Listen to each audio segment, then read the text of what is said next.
Welcome to Wired Word, our current events discussion to begin our Sunday services and to start the week. Why don't we begin the week with a prayer? Will you pray with me? Great and loving God, we pray today for you to reset us mind, body, and soul. And in order to help us reset, remember to show us a sense of awe in your presence. Help us see you in all of the small spaces and even the grand spaces around us. Help us just be awed by your presence. Fill us with hope and wonder at the beauty of the world in order to combat the negativity and fatigue that surrounds each of us every week. May today serve as a new beginning for this week, one in which we are filled with joy, wonder, happiness, and simply brought to our knees in awe from your beautiful presence. We pray these things in all of your names and images, from the birds to the trees, to the Jesuses, Mohammeds, and Moses of the world, and to each and every one of us as we try our best to simply be present in your moment. Amen. Amen. So today's subject is awe, and hopefully there's enough to talk about for 2 hours because I'm planning on talking about it at God Connect as well. So hopefully in different ways. But I thought this article was really neat, and it was just nice to kind of be reminded that in this world where we're so often talking about, politics and racial tension and international strife, and everybody's just at everybody else for one reason or another now, it was nice to kind of remember that there is this entity that we worship or talk about or follow or believe in, really largely because it's filled us with a sense of awe at some point in time, either personally or historically. I mean, we talk about sort of the politics of the Bible and all of the social things that happen in the Bible, but really they happen because people have these really intense experiences, these awe-filled experiences, these awful experiences as they're called in the Bible, with something that overwhelms them so powerfully that their lives are changed forever. And so much so that they often go on to change society entirely. I just thought that was a nice little reminder in this day and age as well. So let's talk first about words in general and their sort of drift over time, as they call them. What do the following words mean to you? Awe, awful, awesome, and awestruck, or any of the other words. Like awful, there are a lot of hymns that use the word awful in reference to God. Our God is an awesome God, but there's an awful God. And of course, they meant that awful as in full of awe, right? We are filled with awe. And today we tend to use awful in a negative sense. How have those words drifted for you over time, if at all? Do you use any of them?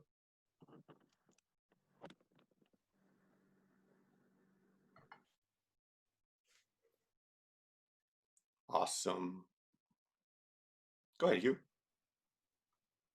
Oh, awful is a word that I use and hear very negatively. I mean, that's an awful job you did.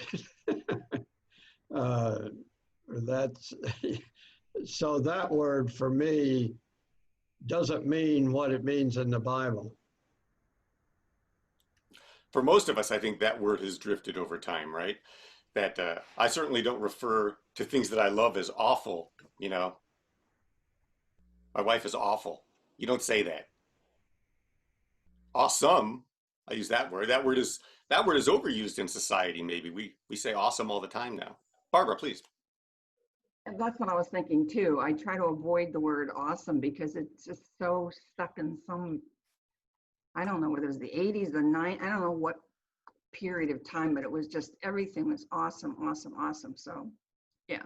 So both awful and awesome kind of have negative connotations for me.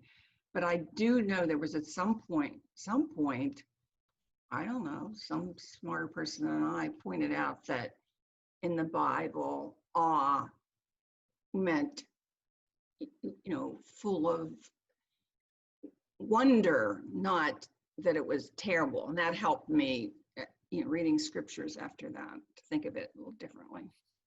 Mm-hmm. Me too. Me too. I'm trying to run the camera here. There we go. What else? What other words are working or not working for you with respect to sort of awe of God or the awesome nature of God? Susan Pratt. When you asked about all of the different words and what they might mean or the connection, I think we spoke of this the last time we spoke about the sound of God is awe, and awe is awe, and awesome, and just so it's almost like it's the sound, it's the word that describes what we feel when God's presence is with us. In that way, I feel. Yeah, that's fantastic. I think, we can think of the Om that way too, because it's like a Om, right? Filling ourselves with the awesome wonder of the universe. I like that, Susan. That's awesome. Thank you. Oh, see? Oh man, I used it. Darn. Now we will all be ultra hyper sensitive about the word awesome and any other word that begins with awe, which is good. Maybe we should be, maybe we should reserve some of these things more exclusively for really feeling that sense of awe. Let's talk about the feeling of awe in the presence of God. Have you felt that at some point in your life? It doesn't have to be like a drop down to your knees, overwhelming, but even if it's just a little something. Charlotte, please. Many times, but mainly with nature. Church camps come to mind, hiking in the mountains, those types of things. But Barry and I experienced it once when we were traveling through Europe, and we were in Belgium. And we walked around, we were walking from our hotel to the city center, and we got there and we just stopped and stared. We were surrounded by these gorgeous buildings, and it was such an awe-inspiring moment. We were awestruck. Yeah. Fantastic. Thank you. They're awesome works. Yeah. Helen, please. I was thinking when Charlotte was saying that, I went to Yosemite and we went through the tunnel, and as I came to the mountain El Capitan, I was in awesome, amazing of God's wonder, because you come to a tunnel and all of a sudden the world, the view just opens up, like she said in Belgium. And that is an awesome experience. So when people climb that mountain,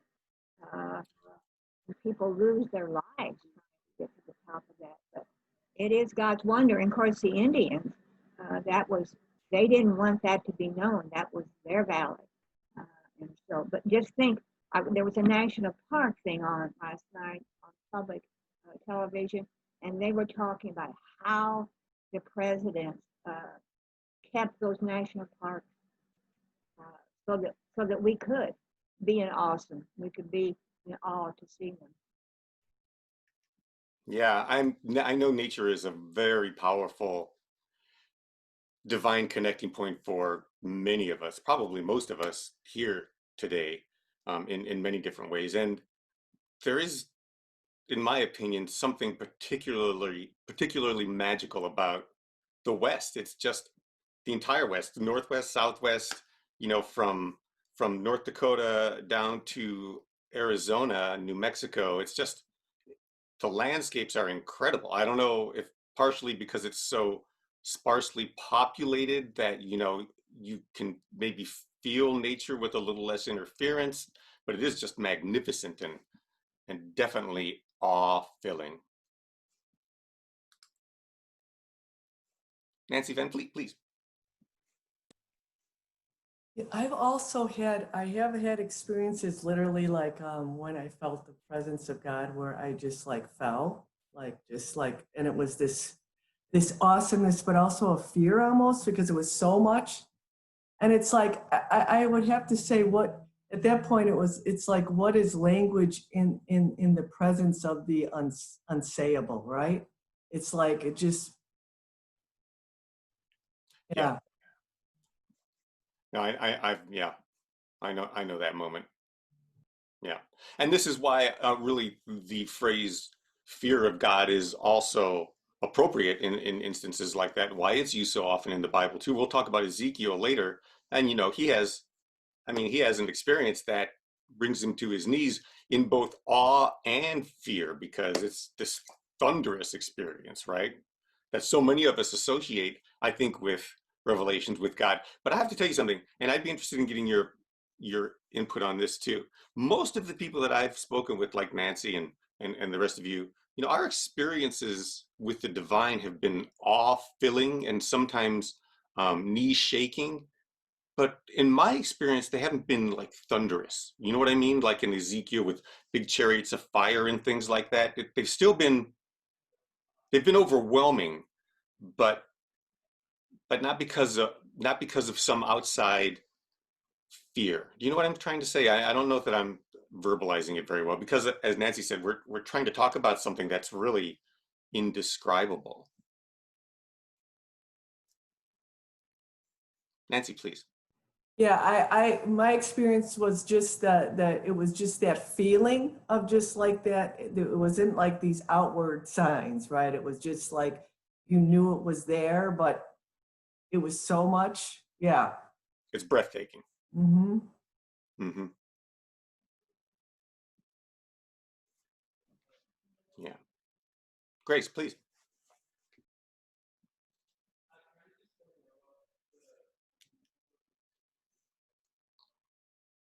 Grace? You said, what is it like to experience that awe?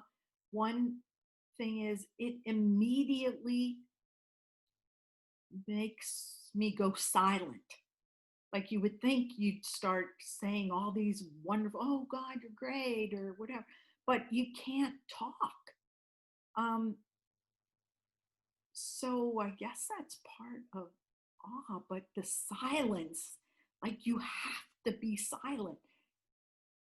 You're not doing it on purpose. It just happens. So I don't know what that's about. Susan Pratt, please.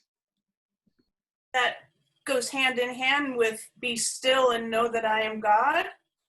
I mean, in the silence is where we find God. So it just seems so wonderful that the words actually, the awe actually does render us silent, so that we can actually absorb the energy from the awesomeness.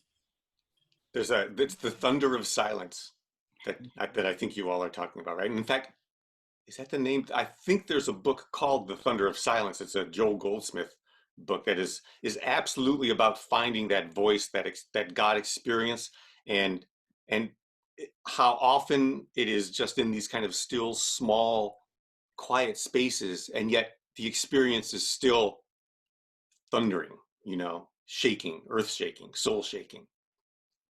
Charlotte, please. Yeah, I was going to say I liked what Susan said about the Bible verse, be still and know I am God, because for me it is quiet, but it's a reverence. It's a feeling of you're worshiping, but silently, through wonder and awe and just a feeling of amazement. Nancy, please. Kind of expanding on what you just said, Charlotte, the reverence. And this could be an orientation toward our life, right? Because I think about Gary Zukav. He says we have two choices to live our life in reverence or neglect. And when I read that, our choices could either be reverent or neglect. I thought, wow, that was a distiller, right? And this orientation toward that reverence. Well, that's an interesting thought. Reverence or neglect. Our lives can be oriented toward reverence or neglect. This is kind of what I think our current era is about. Go ahead, Barbara. I'm just responding to everything and everything. my mind is exploding, but try not to say too much. Well, I love that idea of reverence, or what was it, reverence or neglect, because I tend to, in my life and with other people, like I try to say, don't ever get into an either or, because you get into an either or and you get stuck, and psychologically it's not a good place to be. But if you think about what Nancy just said, reverence or neglect, it's not an either or, it's like it's on a continuum. So if you're not being reverent, then you're neglecting, and you could apply that to your physical body. You could apply that to parenting. I mean, those are two things I'm always dealing with. You're and God too, but on a more earthly level, I think about people and illness and what's going on now, and people taking care of their bodies and our children. And the other thing I wanted to mention is I'm a fan of Paul Simon. I think I still don't understand some of his poetry. I've really tried, and you can't take anything he says literally, that's for sure. But the sounds of silence. Powerful, powerful. Yeah, I love that song. All of his stuff, fantastic. Yeah, we can apply. Oh, go ahead, Nancy, please. I have to say, Barbara, you just talked about music. I was walking on the Greenway yesterday, and my daughter said, Taylor Swift has a new album out, and I've never been a real big Taylor Swift fan, but she says, she's gotten back to her folk roots, and she was talking about like the invisible thread through everything. I'm like, and then she's like, you gotta, go through hell to get to heaven. I mean, I was like, all of these beautiful, this mystery, and bringing it back into the songs. I was just kind of blown away by some of the lyrics, and how music can instill that and invoke this in us. Music is the language of the universe. Barbara, go ahead, please. Yeah, I just want to piggyback on what Nancy said, because what being in, I'm in the age now, it's my grandchildren who keep me in touch with their music, and I've listened to it and asked them for it over the years, and it gives me a connection to them that I wouldn't have paid any attention to. Just saying that it's definitely a thread between generations if you take the time to listen to what they're listening to. Absolutely. So, with respect to sort of awe, creating a sort of reverence, not only for God, but also for society, I think this is a good lesson, and I'm kind of glad it came up, because it pertains to the way that we're relating to each other as societies now too, and even as individuals, right? We don't really it seems to me, have a reverence for much of anything these days. And reverence, I think, is different from even respect. We don't have a lot of respect for much these days either, but reverence, I think, goes even farther, because while it's important for us to respect each other, if we hold each other reverently, then we're acknowledging the divine about one another as well, right? And each other's societies and the world. To me, respect is just something we should be doing as secular citizens of the world, but recognizing everything with a God-filled reverence and awe is the way we change it and start to recognize things differently, more intimately, more realistically, actually, I think, too. So what do you think about De Cruz's assertion in the article that awe increases our tolerance for uncertainty and opens our receptivity to new and unusual ideas? I loved that idea. Now, of course, she's talking about science, but in terms of faith, it has applications too. What might it mean for our faith to be tolerant of uncertainty? I think this is a great question because when I was growing up, so many people I knew were not tolerant of uncertainty. They had to be absolutely sure that what they believed was the right thing, and so sure of it that if you believed something different, there was no discussion, there was no tolerance. You had to be changed, right? Your soul had to be saved. I think to a certain extent that's changed a lot in American religion, but it also hasn't. And even if it hasn't changed that much in religions, I think for spiritual sojourners, you quickly realize you have to be open to the uncertain, because as soon as you're sure about something, the journey sort of ends, and then what's the point? Hugh, please. I found myself taking issue with the assertion that science or paradigms, scientific paradigms, change because it was actually like because of wonder and awe.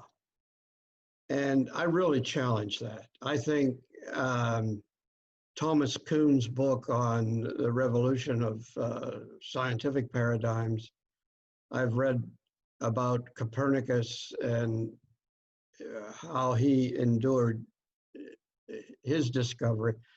I think it comes through, I think paradigms change with tension, with conflict, with a great deal of ordeal, not, and people I don't think are in awe and wonder. But when it comes to faith experiences, I think that that's a part of faith experience, that we come to the discover. Well, it's discovering that yes in the world, discovering that everything we're looking at has something of the divine in it. That's, to me, that's awe and wonder. Agreed. I agree also about the scientific assumptions, and I'm hoping maybe it was just poorly written and poorly worded, because what I've always felt about science, and I think many scientists would agree, is that it's their sense of awe and wonder that keeps them exploring, because the more they discover, the more awe-filled they become. So it's really the curiosity of awe that keeps driving science forward. But you're absolutely right. Anybody who's studied history knows that these paradigm shifts do not come easily, usually because some religion has been offended by what the new discovery implies about what they used to believe. So, which of course has been the history with Copernicus and others. So I agree. However, I do still think that awe has a place in science, and is probably what initially drove us to do scientific things anyway. I know, you and I have both been reading this Religion of Technology book, and that he's sort of saying the same thing, that technology is not only a religion unto itself, but it's the result of all these religious practices for thousands of years too. I saw Nancy, I think you had your hand up. And when we think about one of the definitions of liminal space, true liminal space challenges the status quo. So you're going there, it's like. Yes, absolutely. Nancy, would you describe liminal space, please, for the people who might not be up on it? So it's the space, they say, where it's kind of like between sacred, secular, heaven, earth. It's this place where you're getting these glimpses of other dimensions, this sacredness, kind of almost punching through. They say sometimes there's certain geographical locations, like Sedona, Arizona, where like different energies are, where you're more apt to kind of experience these awe. The labyrinth, they say, could be a liminal space or a thin space, where that veil, they say, is very thin, and you catch these glimpses of a different reality. Thank you. Thank you. Yeah, I love that term liminal space, and I love thinking about it because it is, it's kind of like the ether in between the realities, and it's just a really, it can be a very cool place to be existing, but I have also found that sometimes it's a very frustrating place because liminal space can also be a waiting space. At least it has been often for me as you sort of, wait for the next inbreaking to happen. But also it is very physical, I think, too. Nancy, please. And I kind of think we're here in a liminal space right now, right? Too. Amen. Absolutely. Does everybody feel that? This kind of liminal, right? Things are changing, right? We can sense it, like we can see it, obviously. I mean, the unrest doesn't happen unless massive change is behind it. And we're in an era where it's time. It's just time for massive change again. So yes, this is very much liminal space. Thank you. Barbara.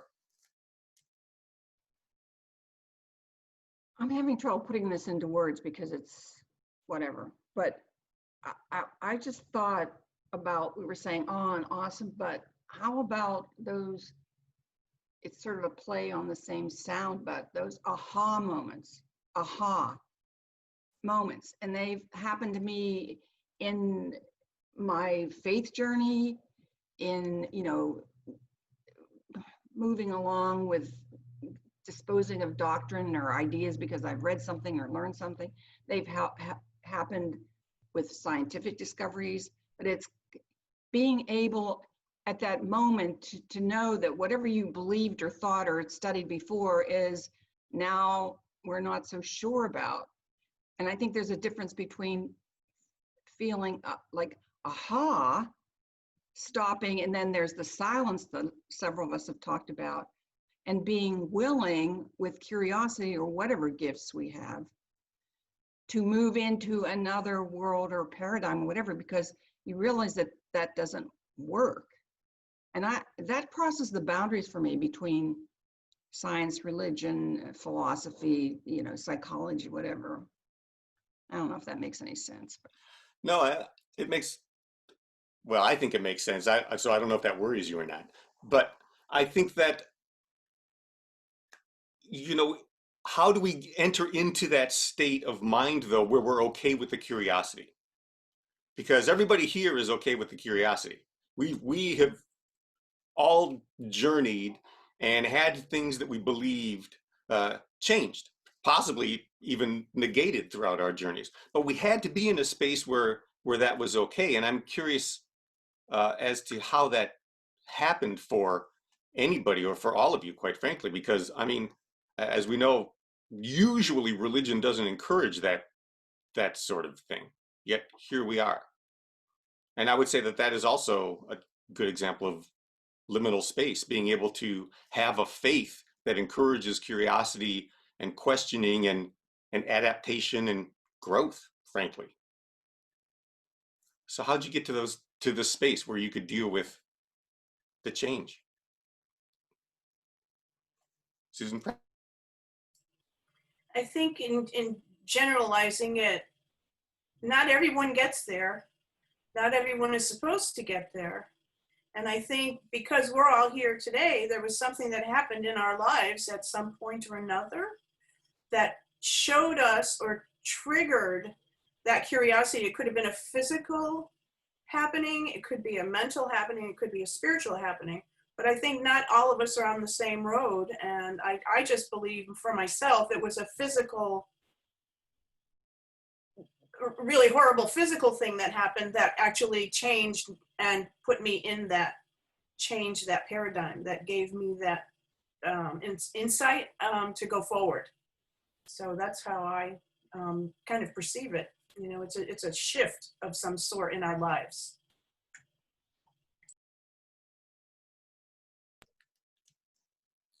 Nancy? Yeah, and I also look at it, I kind of equate it like to like this threshold, right? We're like walking over this threshold that we're never going to be able to go back. It's like this whole new awareness.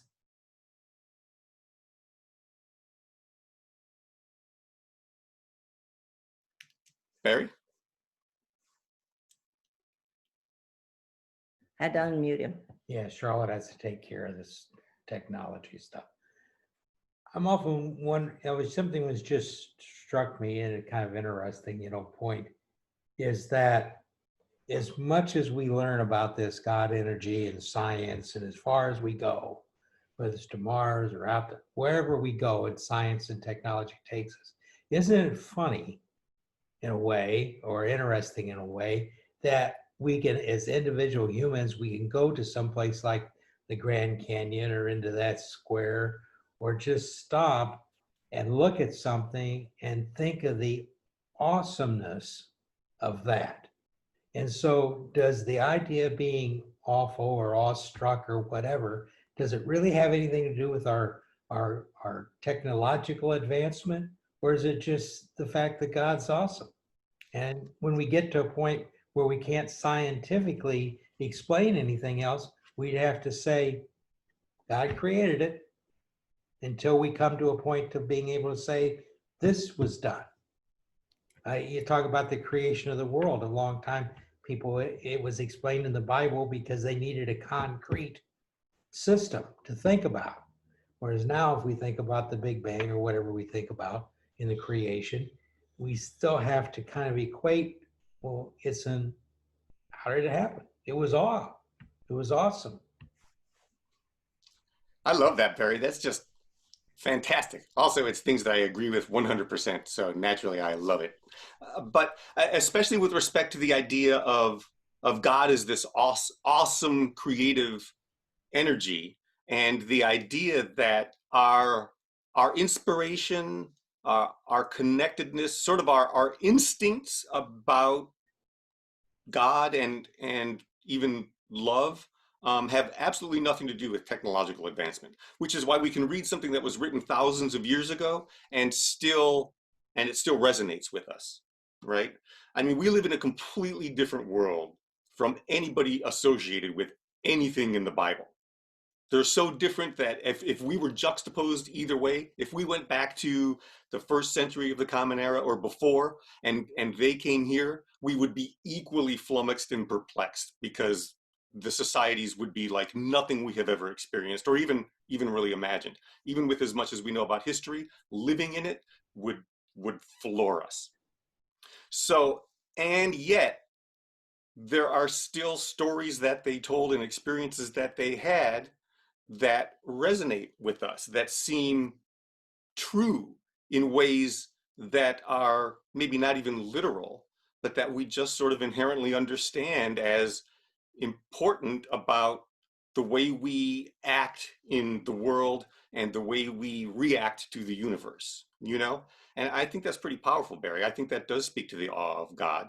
And I think that's why we can go out in nature, all of us, and have these experiences of one or the other with God really filling our souls, because we just see the creation, even on this planet. Just go someplace like the Grand Canyon or even the beach or something like that, and you just look at the endless horizon and go, wow, it's inspiring, it's awesome. And I think that that's just because we are intrinsically part of that energy. This is something that our technology and our science is just helping us understand, is just really how intrinsically part of all of creation we really are, physically, as physical beings, right? But it's something that religious folks and spiritual masters have known for thousands and thousands, for tens of thousands of years, that we are part of the energy of the universe. We're part of the energy of the earth. So when we get out into it, when we're in a redwood forest or in a valley or on a beach or by a lake or just anywhere where nature can breathe through us, we understand. We just inherently understand. Meg, please. Go ahead. So we are nature. I'm awestruck by the human body. I'm struck by the human mind. Pregnancy and childbirth, it's biologically impossible for us to even come to be. Human Amen. bodies fluid that sustain another human life. That is certainly awesome. Truly. I don't just find that in nature. We're nature. I find that in human beings. Yeah, that's great. I love that. Fantastic point. It is the being of being human is miraculous and truly awesome. The ability to give birth is astounding, right? Our bodies are miraculous and awe-inspiring. And thank you for pointing that out, Meg. We take them for granted so much. I didn't even think about it. You know, we take so much of what's around us for granted that we stop to think about how awe-filling it can be. All of it can be. It's a good one. Thank you. Charlotte. That to piggyback off that comment, I had to smile because when you said you were talking about going west and there's such a diversity in the West, but then you commented about even the beach and yet the ocean. For me, that was so much a part of reverence and awe because I never saw an ocean until I was an adult. And so my first experience with it was much more memorable than people growing up in Florida where it's just common to go to the beach. There you go. Exactly. Perspective. We have to keep our cultural perspectives in mind too, right? Yeah. Yeah. Very good. Very good. Barbara. Well, first of all, I just need to thank all of you because I really appreciate your thoughts and piggybacking on them over and over. I feel like I'm a ping pong bouncing around here, but I was just thinking something I think that Nancy said about awareness. And once we start to become even a little bit aware, we don't need a redwood forest. I mean, they're lovely and I've enjoyed them, or the Grand Canyon to have these awesome moments. I had a moment on my porch yesterday that I posted on Facebook. Some of you might have seen if you're a Facebook friend. But it really was touching to me. I was sitting out there and it had just stopped raining and the air was heavy and my heart was heavy with family crises and God, we all know what's going on in the world right now. And as I was sitting there, I heard this sweet little voice singing, "Country road, take me home." And it just hit me. And I looked, to the street, and here was this little girl pedaling along on her yellow bicycle between her parents, so joyfully and obviously feeling so safe and happy. And it just, my heart, what was heavy, just like, it didn't explode. It just, I don't know what words, lifted up. And I thank you, God. It was like a God moment. I was down and feeling heavy and this child came along and, not to be too egotic, but it was like, she was there for me, that was like a prayer answered because she was feeling so safe and so joyful. And I had also just finished reading an article in one of my psychotherapy journals about how anxious kids are and whatever. It was a powerful moment for me. Just sitting on my porch. Yeah, fantastic. And thank you for pointing that out too. I think it is important to remember that when we talk about being in awe and having these God moments, it's easy to talk about mountaintops and oceans and things like that, but they do often happen in weird little everyday things too. I've had strange moments at stoplights even. So a lot happens to me at stoplights actually, now that I think about it. So I don't know, that's just one of my weird spiritual places. Go ahead, Nancy. Just stop. It's like this flashpoint, right? It's like, and I like the term, this divine ambush. It's like, whoa, and it just hits you in this way that it's just this highly individualized message for you.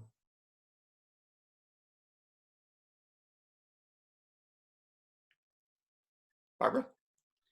Yeah, Nancy, that's true because I didn't give you the whole story because I could go on and on, but it was highly individualized because my heart was heavy. I was just reading this article about children and this child comes by, but I love the street we live on. And here was this child, she probably was a visitor because we have a lot of visitors this time of the year.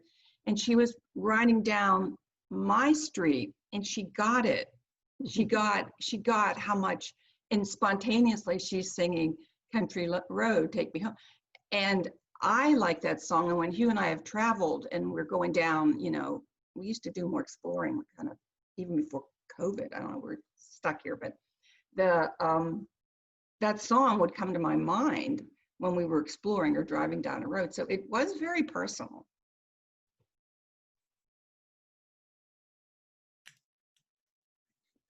Lovely. Go ahead, Grace, please. I'm thinking if uncertainty launches us into a liminal space, and liminal space is uncomfortable,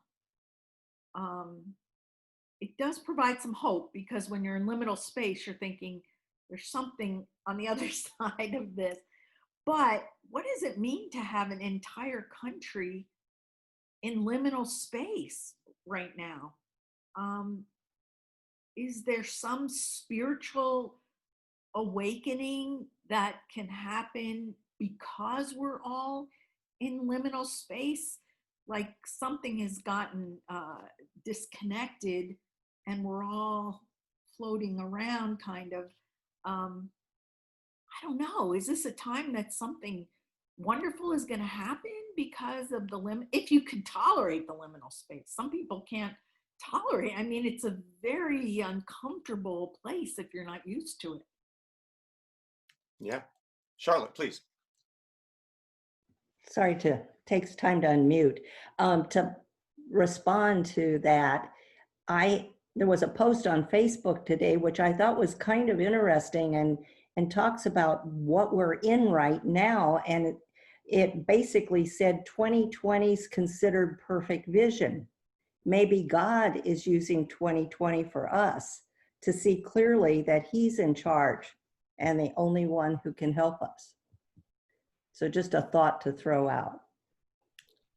Well, yeah, I definitely think, Grace, you're onto something, because this is also a paradigm shift, right, that we're going through. And I would say not only in our country, but sort of, I mean, definitely all over the world.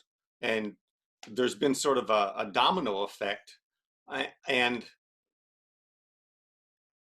it is a difficult space in which to exist, but I am hopeful that on the other side of it, there's a much better space than anything that's existed on the planet before. I also sort of take hope in the fact that this is a planetary shift, that this is happening everywhere. I mean, our nation is definitely, I think, handling it among the worst on the planet, but it does seem to be that every country is going through some sort of radical societal change right now. And I'm hoping it's because we're starting to wake up to the atrocities that we've committed and perpetuated in the world, mostly because we don't respect each other as equal and beloved human beings, whether or not we believe in anything divine. And I think that in the past also, religion has done us an injustice, because it's prevented us from getting together and loving each other and recreating society in the image of an equitable and peace-loving God, instead of in the image of commerce and capitalism and legions and armies, which is really what everything is based on now. So there are now, I think, enough people in the world who are tired of that system, and who have just decided to start changing the paradigm. And we can see that it's starting to gain momentum. Now there are millions and millions and millions of people who are finally saying, you can't treat us like this. We shouldn't be treated like this. We shouldn't be treating each other like this. Wealth shouldn't be hoarded here. These things should be basic human rights. You know, we're talking about reorganizing society in ways that are incredibly similar to what Jesus was talking about, to what Buddha was talking about before him, to what Muhammad talked about afterwards. You know, all of these great spiritual leaders also had a tremendous desire to change society, to completely recreate society, in fact, along much more communal lines. And I think that's part of the momentum that we're seeing here now as well. Whether it comes from a place of religious faith or not, I think part of it is just the common sense of understanding the limited resources of a planet that now has about 2 billion too many people on it. Is that God or is that nature? I don't know. What's the difference? Susan Pratt, please. Is it God or nature? It's probably both, but remember the song The Age of Aquarius from the 60s? It almost is like that's when a spark went off. I think, this is just what I think, a spark went off, and that, you know, that whole era of bringing about that awareness. And so many people have been affirming it for so long now. And they say if you affirm, you've already, right, Nancy, you've already created it. It's already there. And I think we're now being ushered into it. But you have to see all the evil first so that we know we never want to go back there. And I think right now, that's where we are right now, is we're seeing all the possible evil we could see all over the world through the dictators and such. So now we know we never want to go back over that threshold backwards. We want to just keep on going forward. Agreed. I think about that movie a lot, and that song in particular. Remember, it was the dawning of the Age of Aquarius. So I guess we're kind of in the middle of it right now. So this starts to make sense too.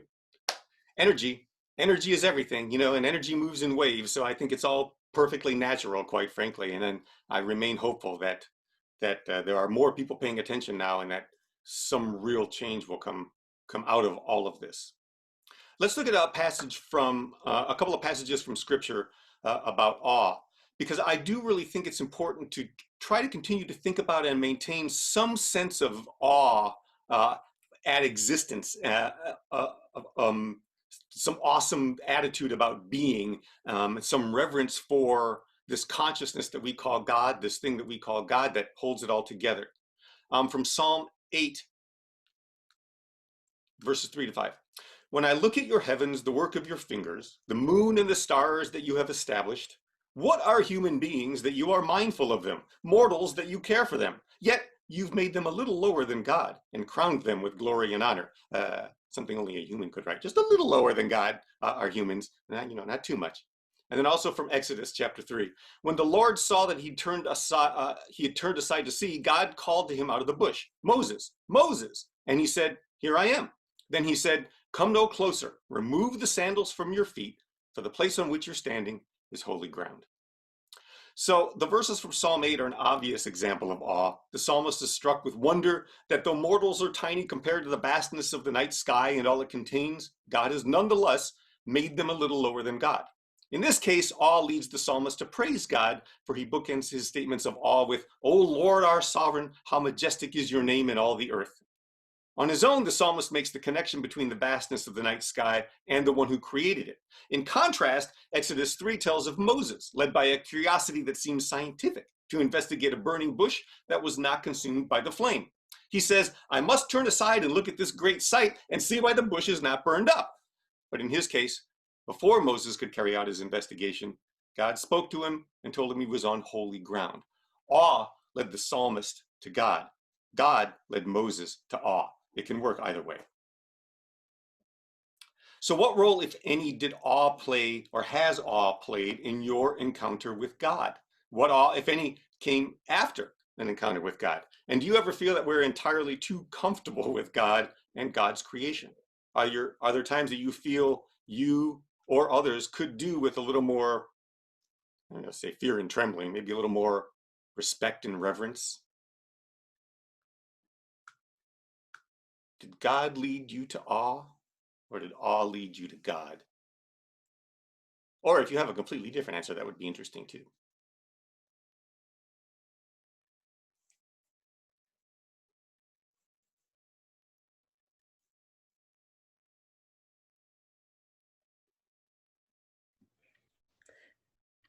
Charlotte?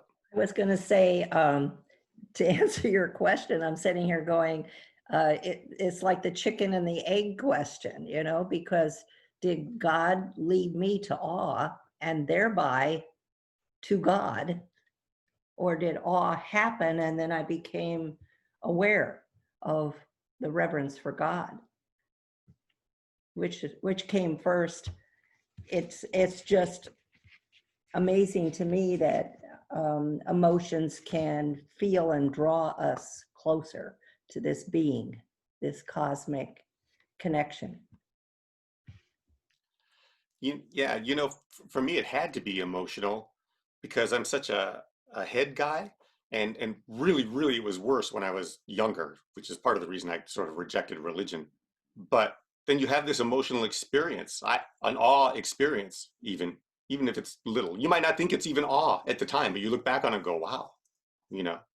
And then I was like, well, there's something else. There's something out there. I don't know that I like calling it God, but it's definitely there. Nancy? I look at what the article says, the two clear cases of awe, the two components, an experience of vastness and a need for mental accommodation. So it's like even Moses, right? When he was standing on the holy ground, well, every place is holy ground. It's just too vast for us to comprehend. So God's like, here, you're standing on holy ground, take your shoes off.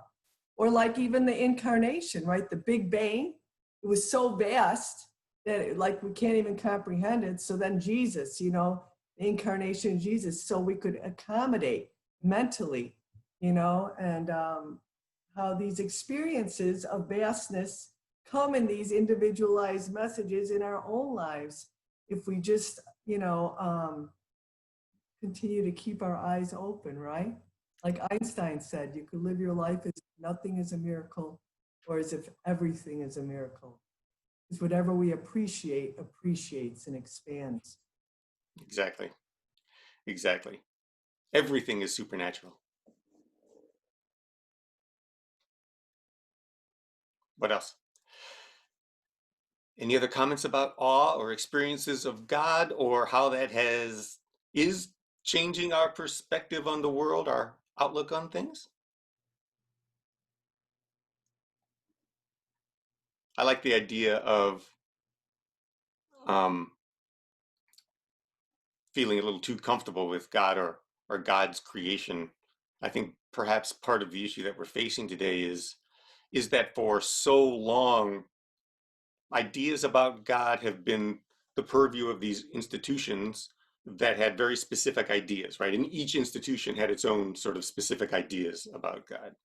And even though there are a multitude of religious institutions with many different ideas, because they've sort of always been in control of them, and I think because for so many people, uh, the ideas that they're in control of are no longer working, that we are a little bit complacent now. We've just decided these institutions don't really work for us, but we're not even thinking about replacing them with anything else. Instead, we're just going along and becoming more and more secular. Not that that's a problem. I am a fan of the religion of the separation of church and state, and I understand the interplay of the secular and the sacred, especially with respect to government and things like that. But I do think that we're in an era where we're just all a little about God. I think maybe we are all just a little bit too heady about it. Maybe we've all been sort of inoculated by religion against an emotional experience with God, and we need to get a little more teary-eyed and reverent about it. But I don't really know. But it does seem to me that we're sort of complacent, and that perhaps part of the changes that we're seeing now have to do with this energy of God that demands we no longer be complacent about our relationship with it. Susan, please. To follow with that, I do you think that things are so intense right now that it's almost like it's not in our control? I don't feel that we're getting too complacent with God. I think, for myself, I speak only for myself.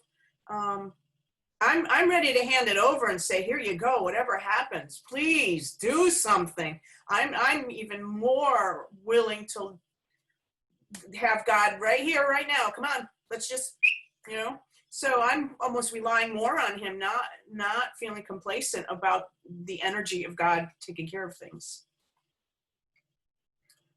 That's great. I would say that, God is sort of doing all of these things through everybody right now. It's just most people don't realize it. But all of it, I think, is God's movement, and sort of the natural movement of the world toward something, something less murderous, right? Again, this is an impossible way to exist.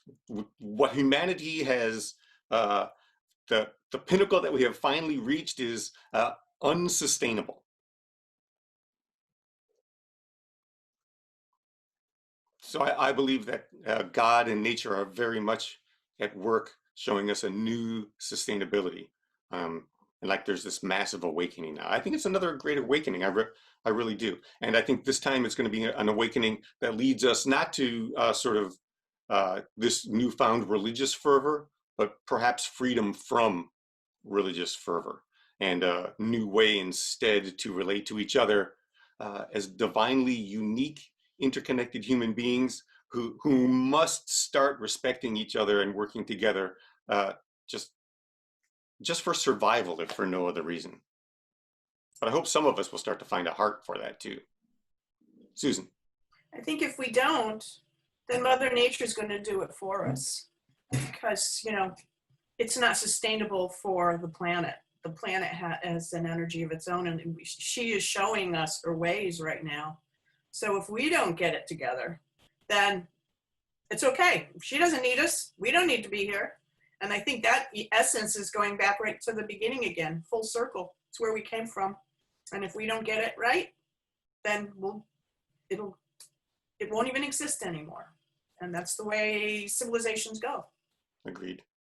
And that's why I think so many of us are feeling these powerful nature connections now too. Whether they're in our backyard watching birds, or whether they're at El Capitan in Yosemite, so many of us, possibly because we're so boxed in right now as well, are having these experiences out in nature, and really, I think, finding a new respect, perhaps even a new sense of awe for the beauty that surrounds us all the time, wherever we're at.